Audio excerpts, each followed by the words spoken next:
আমরা অনেকে মনে করি কোথাও আরবি লেখা কিছু থাকলেই সেটা বোধহয় সম্মানীয়, আরবি লেখা থাকলেই সেটাকে আমাকে স্পেশাল এবং বিশেষ সম্মান করতে হবে, না হলে গুনাহ হবে। এরকম একটি কনসেপ্ট বা ধারণা আমাদের অনেকের মধ্যে বদ্ধমূল হয়ে গেছে। এই ধারণাটা সঠিক নয়। আরবি টেক্সট, এই টেক্সটে কোনো কিছু লেখা থাকলেই সেটা ভালো হতে হবে, নট নেসেসারি। আমি চাইলে আপনাকে আরবিতে গালি দিতে পারি, কারণ আপনি আরবি বুঝবেন না। সো আমি আরবিতে গালি দেওয়ার পরে যদি আপনি বলেন সুবহানাল্লাহ, ব্যাপারটি কেমন হবে? আপনি অ্যাপ্রিসিয়েট করলেন গালিকে, তাই না?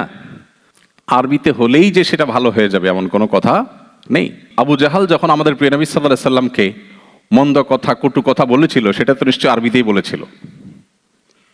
আবু লাহাব যখন আমাদের প্রিয় নবী সাল্লাল্লাহু আলাইহি সাল্লামকে কষ্ট দিয়ে কথা বলেছিল তাব্বান লাকা সাইরাল ইয়াউমি আলিহাযা জামাআতানা। আল্লাহ তাআলা তার জবাবে সূরা তাব্বাত ইয়াদা নাজিল করেছেন। তো আবু লাহাবও তো আরবিতেই বলেছে।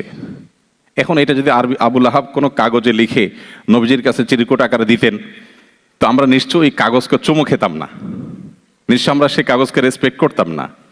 সো বিষয়টা পরিষ্কার যে আরবি টেক্সট দেখলেই সেটা সম্মানীয় হতে হবে, এটা নট নেসেসারি।